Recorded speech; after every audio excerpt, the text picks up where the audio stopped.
حضرت عمر فاروق رضی اللہ تعالیٰ عنہ آپ کے بیٹے کہتے ہیں، صاحب فتوح شام نے لکھا ہے، آپ کے صاحبزادے کہتے ہیں میں نکلا تو میرے ابا جی نا اپنی پشت پر مشکیزہ رکھ کے کنویں سے پانی بھر کے آ رہے تھے۔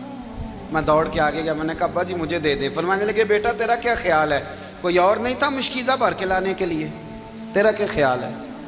کہا ابا جی بڑے لوگ تھے پر آپ کیوں اٹھا رہے ہیں؟ فرمانے لگے نفس نا ذرا میرا بڑا ہو گیا تھا، اسے ذرا ذلیل کر رہا ہوں، ذرا اپنا محاسبہ کر رہا ہوں، یہ مجھے کہہ رہا تھا تو بڑی چیز ہے، تو میں نا ابھی مشکیزہ گھر رکھ کے آؤں گا، پھر تیری ماں نے مجھے کہا ہے کہ گھر میں لکڑیاں کوئی نہیں جلانے کے لیے، پھر میں جنگل سے لکڑیاں کاٹ کے لاؤں گا۔ امیر المومنین بن کے نا تو میرا نفس تھوڑا بڑا ہو گیا۔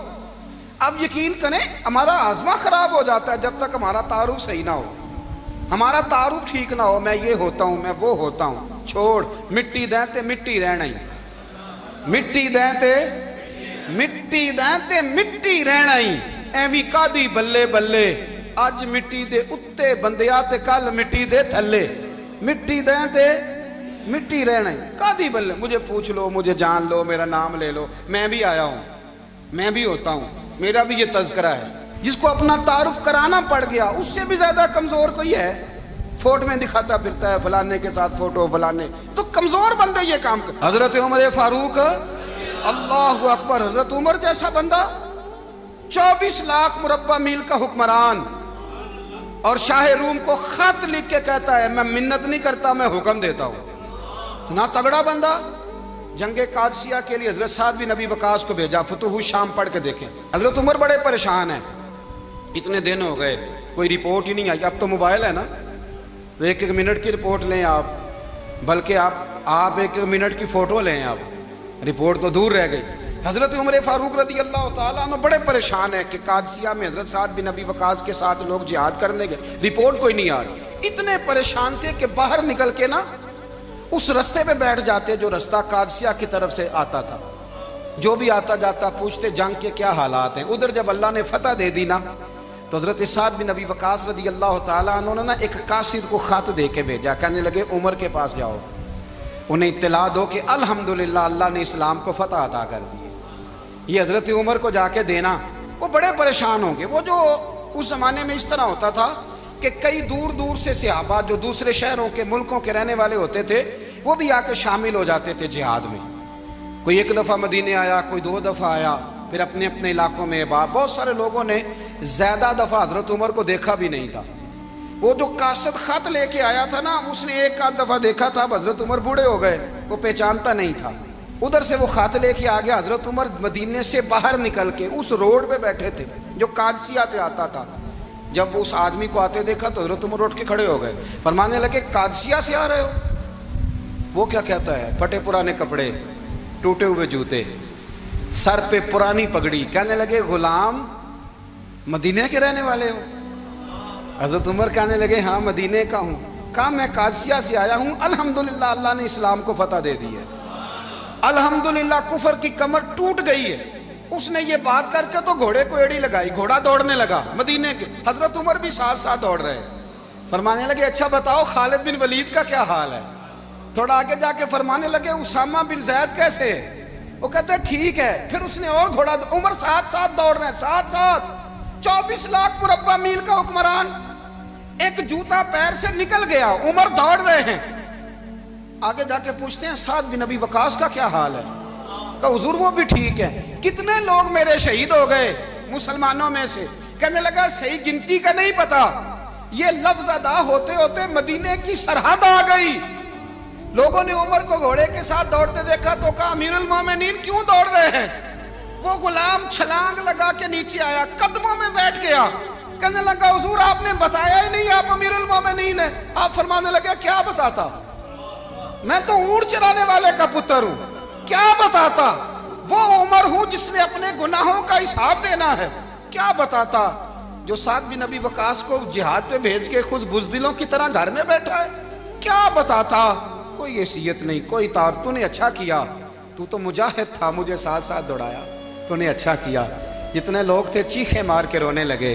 حضرت فاروق اعظم سے کہنے لگے عمر جب تک تیرے جلوے رہیں گے اللہ کامیابیاں ہی عطا فرمائے گا، جب تک تیرا رنگ رہے گا اللہ تعالیٰ نوازتا ہی رہے گا۔